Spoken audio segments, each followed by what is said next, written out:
करती हूँ कि आज के इस अवसर पर आपने मुझे इस महान शक्तिशाली सदन में बोलने का मौका दिया है और मैं हमारे विपक्ष साथियों से अनुग्रह करना चाहती हूँ, विनम्र है, मेरा प्रणाम है, कृपा करके मेरा पहला भाषण है। मैं चाहती हूँ कि अपना स्थान ग्रहण करें और मेरी बातों को थोड़ा सुनने का समय प्रदान करें। आप लोग माननीय हैं, आप लोग आदरणीय हैं। देखिए आज का ये जो पल है, मैं चाहती थी कि मेरे सारे पक्ष साथी हो, विपक्ष साथी हो, सब लोग मिलकर के सुने, लेकिन आज इस शोर शराबे में मैं बस इतना कहना चाहूंगी कि सबसे पहले आप बोलते जाइए, आप अपना बोलिए, बात रखिए, आप अपना बात बोलिए। आ रहा है रिकॉर्ड में आ रहा है, बात बोलिए। आज यहाँ मैं खड़े हूँ, सबसे पहले मैं गांडे विधानसभा के हमारे मतदाताओं सहित हमारे इंडिया गठबंधन के हमारे सभी सक्रिय सहयोगी साथियों को बहुत धन्यवाद देना चाहूंगी कि आज उन्हीं के कठिन परिश्रम से आदरणीय हेमंत सोरेन जी की अगुवाई में ये पुनः गठित हुई हमारी सरकार के द्वारा पेश किया गया ये अनुपूरक बजट है, जिसके पक्ष में मैं बोलने के लिए यहाँ खड़ी हुई हूँ। आज बोलिए आप मोदी जी 31 जनवरी आप लोग जाइए ना, 31 जनवरी में हमारे हेमंत जी ने आप लोग जाइए राजभवन में जाकर के मुख्यमंत्री पद से इस्तीफा दिया था और जब जिस वक्त उन्होंने ये इस्तीफा दिया था तो राज्य का हर एक मूलवासी, हर एक आदिवासी, उनके मन में ये दर्द था कि ये अकेला जी आप लोग ले जाइए मोहतरा को, सबको ले जाइए, इधर से जाइए ना आप लोग जाइए आसन पर बोल दीजिए। ये वही लोग हैं जो और अन्याय कभी इस बात को स्वीकार नहीं करता है कि वो अन्याय कर रहा है। मैं ये सिर्फ इतना कहना चाहूंगी अध्यक्ष महोदय जी, जिस तरीके से संवैधानिक संस्थाओं का यहाँ चादर ओढ़ करके हमारे झारखंड के युवा हमारे आदिवासी मुख्यमंत्री को जेल के अंदर में डालने का काम किया था और ये वही सरकार है जिसको पूर्ण बहुमत से यहाँ पे हमारे गठबंधन को जनादेश मिला था।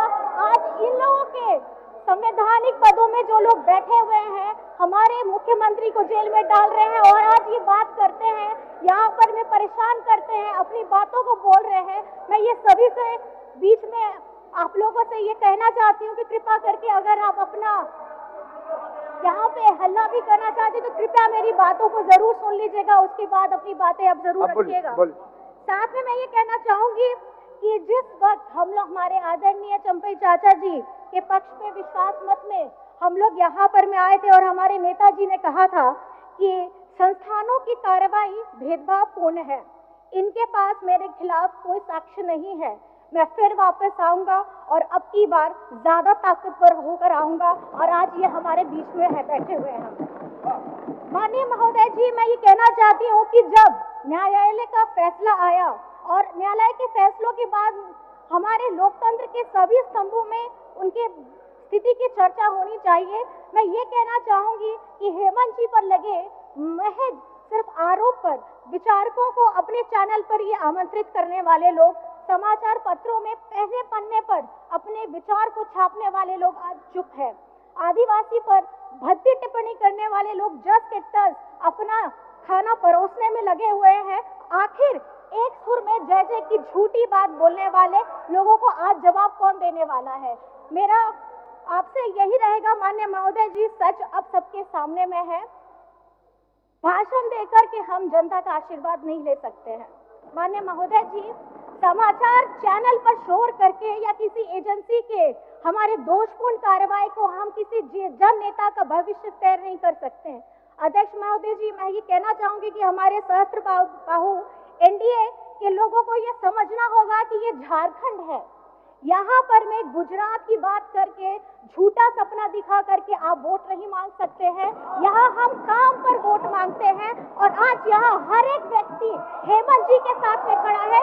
तमाम अड़चनों के बाद में भी 5 महीने का तमाम अड़चनों के बाद में भी आज हमारे लोग, हमारी झारखंड की जनता हेमंत सोरेन जी के साथ में खड़ी है और आज हम अगर वोट मांगेंगे तो अपने काम पे वोट मांगेंगे और ये लोग अगर वोट मांगेंगे अपने झूठी कहानियों पर ये लोग वोट मांगेंगे।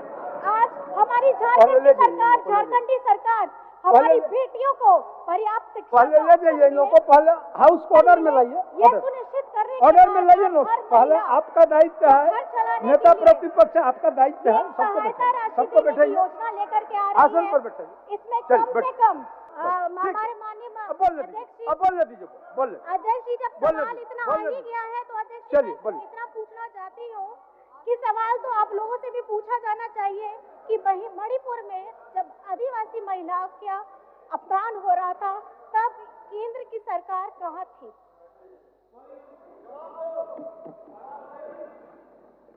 जब हमारे मध्य प्रदेश में हमारे आदिवासी दलित भाई को प्रताड़ित किया जा रहा था तब केंद्र सरकार कहाँ थी?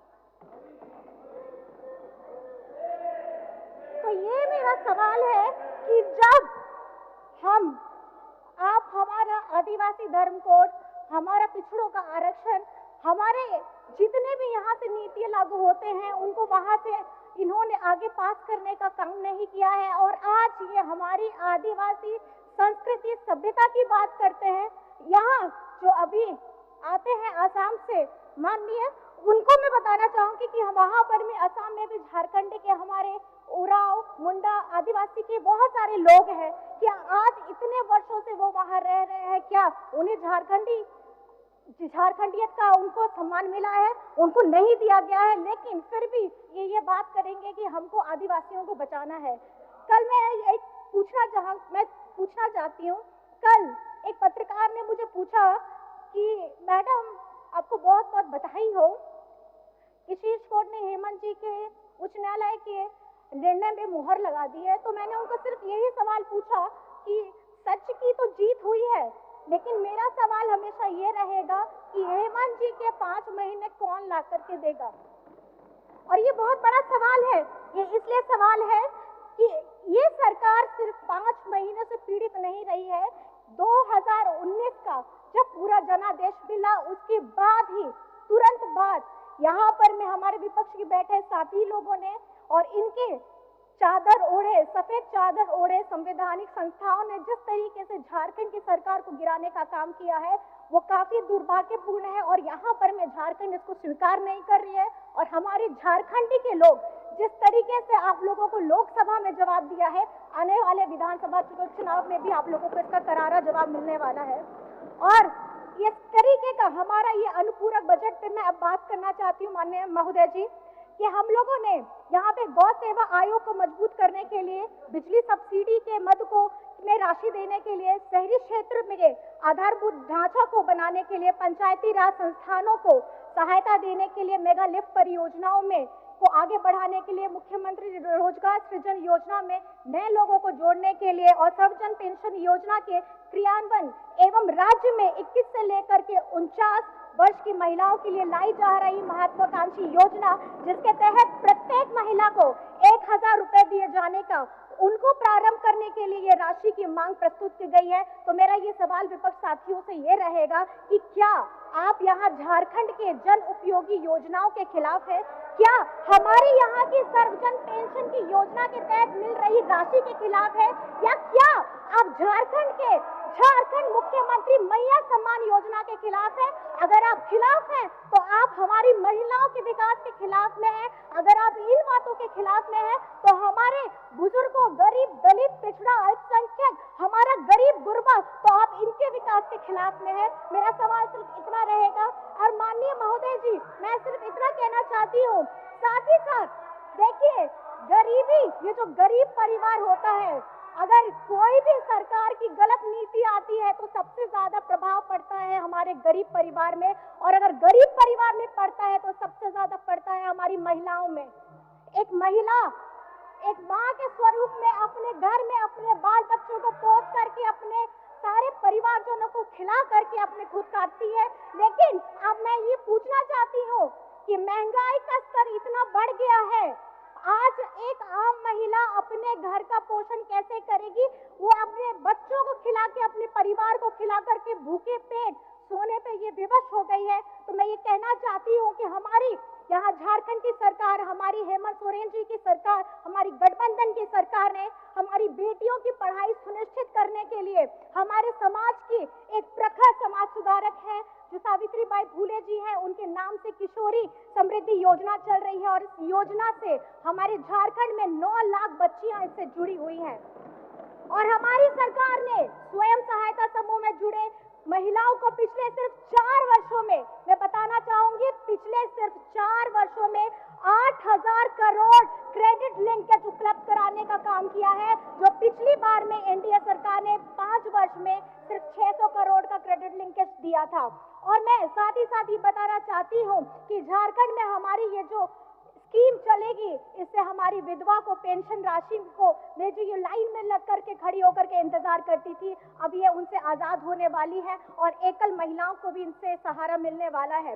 महोदय जी, मैं ये कहना चाहती हूँ कि आज हमारी सरकार ने जो घोषणा किया है 21 वर्ष से, आप ये समझ नहीं सकते कि जनप्रतिनिधि के तौर पे आज हम यहाँ कुछ महिलाएं हैं, लेकिन साथ ही साथ मैं आपको बोलना चाहती हूँ कि हमारे समाज को अगर बढ़ाने का, समेट के चलने का अगर काम करती हैं तो हमारी पोषण शिक्षित दीदी भी है, हमारी आंगनबाड़ी की सेविका सहायिका भी है, हमारी रसोइया दीदी भी है, नर्स भी है, सैया भी है। ये सारी महिलाएं मिल करके अपना घर को छोड़ करके हमारे समाज में अपना योगदान दे रही है। मैं ये चाहती हूँ कि ये जो हमारा योजना आने वाला है, झारखंड मुख्यमंत्री हमारी मैया सम्मान योजना, इससे सारी महिलाओं को बहुत फायदा मिले और एक उल्लास है, इन बातों को सुन करके एक उल्लास है कि किस तरीके से ये झारखंडी सरकार महिलाओं को मजबूत करने का आगे कदम बढ़ा रही है।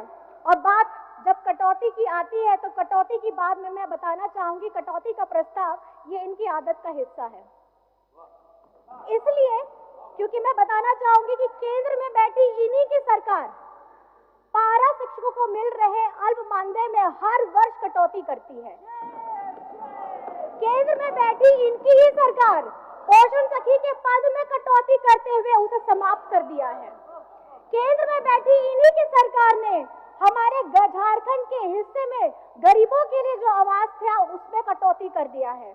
और केंद्र में बैठे इन्हीं की सरकार ने सरकारी कर्मचारियों के पेंशन में कटौती कर दी है। केंद्र में बैठी इन्हीं की सरकार ने सरकारी पदों में ऐसा कटौती किया है कि आज केंद्र सरकार की नौकरियां ही गायब। आपको काउंटर नहीं करना चाहिए बड़े भाई। केंद्र में बोलने दीजिए आप इनकी सरकार ने मनरेगा के आपको नहीं काउंटर करना चाहिए कि आज वर्षों तक सामग्री का भुगतान नहीं हो पाया है और साथ ही और इनकी सरकार की कटौती की आदत है कि भुक्तभोगी आज झारखंड का पूरा पिछड़ा वर्ग है। और मेरा सवाल रहेगा कि आखिर में पिछड़ों के 27% के आरक्षण के अधिकार का कटौती का जिम्मेदार कौन है बता दीजिएगा। महोदय जी, मैं इतना कहना चाहूंगी कि आज हम जब राज्य में मजबूती के साथ सरकार चला रहे हैं तो हमारे साथ साथ झारखंड के लोगों के हक और अधिकार के बाद में कटौती की बात, अगर झारखंड के गरीबों, झारखंड की महिलाओं के हिस्सों में किसी भी ढंग की कटौती का अगर ये प्रस्ताव लाएगा तो हम लोग आगे बढ़ने का काम नहीं करेंगे। और आने वाले समय में मैं बता देना चाहती हूँ, आप जितना हल्ला कीजिए, कुछ भी कर लीजिए, हमारी झारखंड की सरकार हेमंत सोरेन जी के साथ में है। ये 5 महीने का जो आपके संस्थानों द्वारा किया गया है, इसका जवाब आप लोग आने वाले आगामी चुनाव में देख लेंगे। और अंत में मैं बहुत ज्यादा कुछ नहीं बोलना चाहूंगी, 2 पंक्ति से मैं अपनी बातों को समावेश करना चाहूंगी। खास करके ये महिलाओं के ऊपर में है, हमारी पक्ष की महिलाएं, विपक्ष की महिलाएं, जो लोग मेरी बातों को सुन पाएंगे, ये उन महिलाओं के लिए है कि नारी तू अबला नहीं, स्वयं शक्ति पहचान। नारी तू अबला नहीं, स्वयं शक्ति पहचान, अपने हक को लड़ स्वयं, करा अपनी ताकत का जयगान, करा अपनी ताकत का जयगान, करा अपनी ताकत का जयगान। अनुपूरक बजट को मेरा पुरजोर समर्थन है और आप सभी को मेरी तरफ से जोहार। पक्ष और विपक्ष के सभी सदस्यों को मेरी तरफ से बहुत बहुत धन्यवाद।